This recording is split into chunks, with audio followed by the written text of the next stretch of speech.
26. El ejemplo 2 pide que se redondee la cifra 348.236 a una cifra decimal. Volvemos a tomar la primera cifra, analizamos si es mayor que 5, bueno, si es menor que 5, y por lo tanto cumple la condición. Como por ejemplo ahorita es 3, cumple la condición. Y entonces se va a hacer la aproximación por truncamiento. Y quedaría como 348.2.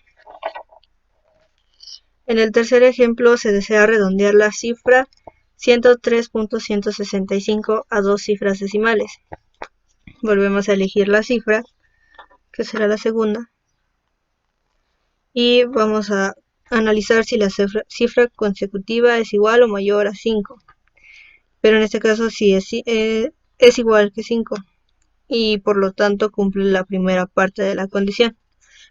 El tercer paso es analizar si después del 5 existe alguna otra cifra diferente de 0. En este caso no existe y por lo tanto no cumple la segunda parte de la condición. Si no lo cumple, en este caso se aplicará la aproximación de truncamiento.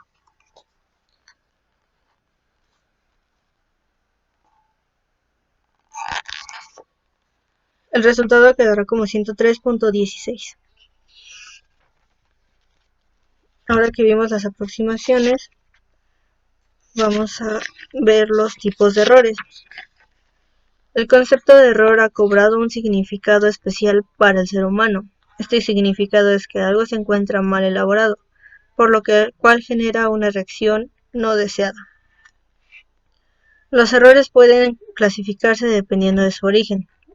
Por ahora veremos 3 tipos de errores y sus respectivos ejemplos. El error matemático.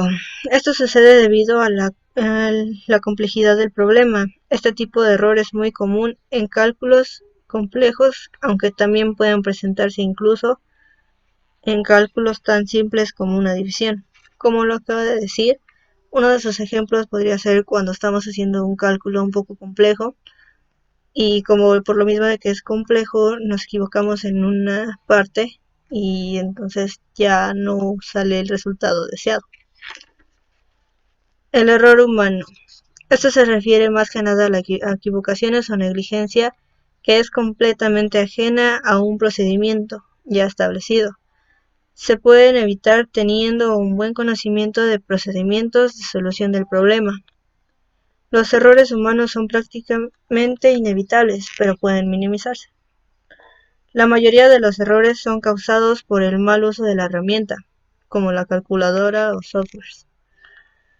Un ejemplo muy claro es cuando realizamos un procedimiento matemático mal aplicado, porque aunque haya una forma ya definida de cómo realizarse, no se hace como debe de ser, por lo tanto tampoco te va a llevar al resultado deseado. El error de instrumento. Este tipo de error ocurre cuando el mismo instrumento de medición no está en condiciones de operación a causa de un desgaste natural, causante que los elementos mecánicos o eléctricos fallen generando con esto una mala medición. Un ejemplo de esto es cuando utilizamos un instrumento de medición. El que más se usa frecuentemente es el vernier. Cuando sus mordazas están desgastadas, estas ya no cierran por completo, por lo cual queda como un hueco.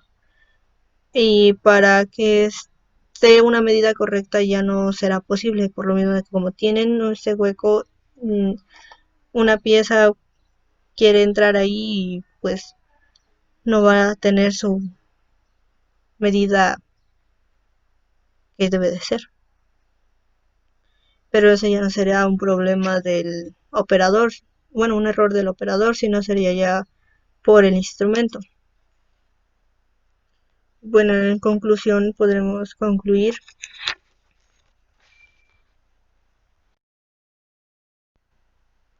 en base a lo que acabamos de ver podemos concluir que en nuestra vida diaria casi siempre utilizamos aproximaciones sin que sepamos qué son las aproximaciones.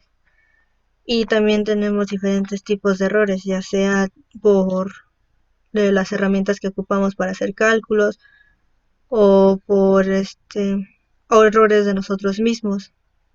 Siendo errores de nosotros mismos son más porque no todos tienen la misma capacidad del conocimiento, de retener las cosas que nos enseñan en los cálculos, por ejemplo, fórmulas, matemáticas o cosas así. Por eso a muchas personas no, no se les hace fácil las matemáticas, ya que cumplen más errores que aciertos. A veces se complican más por errores de nosotros que por errores de los instrumentos que ocupamos. Con esto concluyo. Gracias por ver el video.